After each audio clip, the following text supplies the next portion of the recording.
guys, this video is for practice for checkpoint 4. So get out a piece of paper, do these problems along with me, and then use these as your notes when you do your actual checkpoint right after this video. So we are talking about equations of lines. So there's different forms that you learned in this lesson. There's slope-intercept form, there's point-slope form, there's standard form. So pay attention on each problem and make sure you know which form they're asking you to write your answer in. That'll be important. So number 1, what is the equation of the line in slope-intercept form? So slope-intercept form is y equals mx plus b.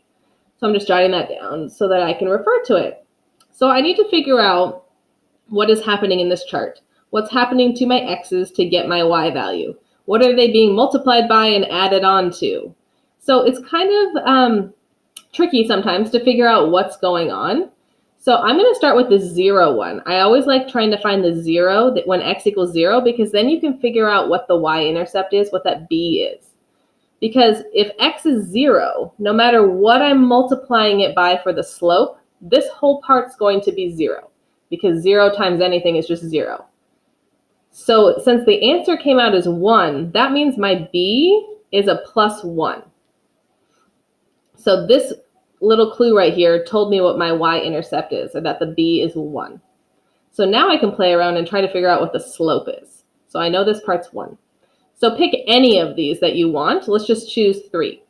I need to multiply 3 times something so that when I add 1, my answer is 0. So what adds with 1 to give 0? That would be negative 1. So I know, I'm just jotting this down, I need to multiply 3 times something to give me negative 1. So I'm making the number smaller. So I need to be multiplying by a fraction. So 3 times some fraction is going to give me negative 1. Well, forget about the negative for a second. 3 times some fraction is going to give me 1. That fraction must be 1/3. And since I'm trying to get a negative 1, the fraction is going to be negative 1/3. So my slope in this equation is going to be negative 1/3. And you can try it out with some of these other numbers and make sure that made sense. So for example, if I plug in negative 9 into this equation, negative 1/3 times negative 9, that's positive 3 is the answer. Plus 1 gives me 4. So it works. So here's my slope-intercept equation. Number 2, what is the point-slope form of the line with a slope of 3 and passes through the point 2, negative 3? So for point-slope form, the things you need are the slope and a point. So they gave them to you right here.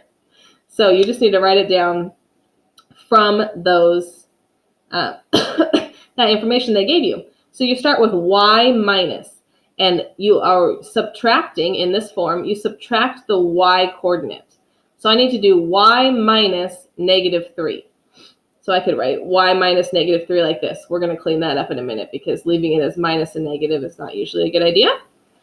And then my equal sign. Again, this is just what point slope form is. Then next I write the slope. So they told you the slope was 3. Then I have parentheses x minus, and I subtract my x coordinate. So x minus 2. So this is almost right, except I would never leave this minus a negative. I would change that to y plus 3 equals 3 parenthesis x minus 2. So this would be the point slope form for that information. So number 3, what is the point slope form, or what is the equation in point slope form? So again, we're going to do the same thing. We need to know the slope and we need to know a point. Well, they actually gave us a lot of points. Every one of these xy pairs is an ordered pair on the line. So we have plenty of points to work with. We just need to figure out the slope. So the slope is, how is this y changing every time? We can look at that as a clue to figure out what's going on. So I notice that every time I am adding 5, every time. So I'm going to say that my slope is 5. So I'm going to write that down over here. Slope equals 5. Okay, so I'm going to start writing now that I have the slope and I have a point. You can pick any one of these points. I'm just going to go ahead and choose 2, 10. So I'm going to have y minus my y coordinate, which is 10, equals my slope, parenthesis, x minus my x coordinate, 2. So that's one equation. You could have chose a different point, and then you would have different numbers in your equation. I think on this problem, they actually give you several correct choices, so make sure you select all that apply on number 3. Number 4, if y equals the number of bananas and x equals the number of hours, here's some information. A company produces 5 bananas each hour. At hour 8, they have produced 40 bananas. What is the equation in point-slope form? Okay, so point-slope form again, I need the slope and I need a point. Well, the slope's right here, 5 bananas each hour. So that's our information right there for slope. And then a point, well, it said at hour 8, they produced 40 bananas. So it told you that x was the number of hours and y was the number of bananas. So this is just an ordered pair right here. This is a point. So for my point-slope form, I'm going to have y minus that y coordinate, 40, equals my slope of 5 times x minus my x coordinate. So there's my point-slope form. Number 5. What is the equation in slope-intercept form of this, which is already in point-slope form? So we just need to rearrange it. Remember, slope-intercept form is y equals mx plus b. So I need just a y equals in this equation. Right now I have a y plus 3. So I know I'm going to subtract this 3 over here. So I can start with that. I'm going to subtract 3 from both sides. So be careful when you're subtracting 3. Don't subtract it from that 1. This is involved in a parenthesis here. So I'm just going to tag that minus 3 on the back here for a minute. So 4 parenthesis x minus 1 and then minus 3. I'm going to do that subtraction as soon as I do the distributive property here.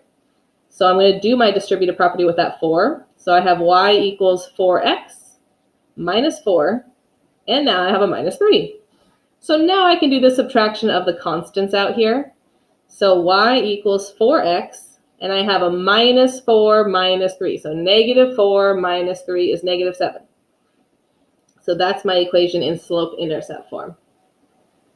Number 6, one train traveled for 5 hours, another train traveled for 3 hours. Combined, they traveled 500 miles.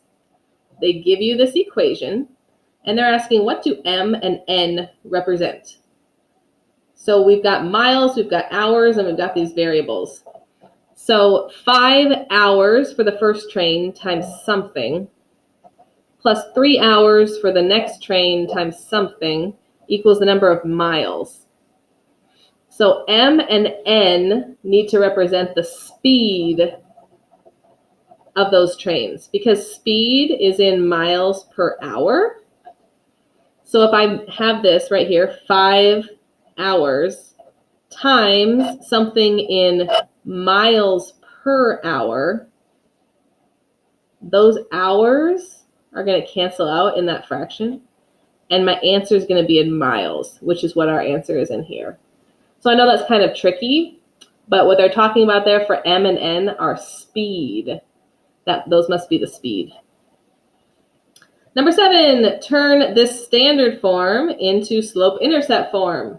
So here's standard form, ax plus by equals c. If we want to turn that into y, excuse me, y equals mx plus b. So for slope-intercept form, I need just a y over here. And everything else gone. So here's my y. I got to move all that other stuff around.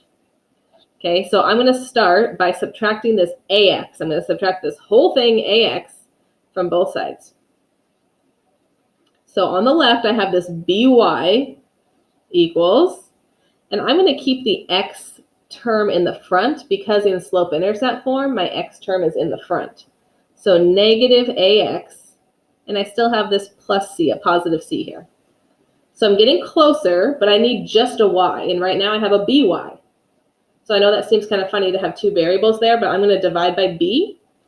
And when I divide by b on the right, I need to make sure I divide everything by b, both the ax and the c. So on the left, I have y, and over here on the right, negative a over bx. That's okay. These are actually going to be numbers in your real equation, but right now we're just representing them with variables. So it's like a fraction, negative a over b. That's going to be my slope. And then whatever c divided by b is going to be that y-intercept over here. So when you convert from standard form to slope-intercept form, the slope turns out to be this negative a over b. So keep that in mind when you're answering number 7 on your checkpoint. So hopefully you took notes. Make sure you use this when you take your checkpoint right after this.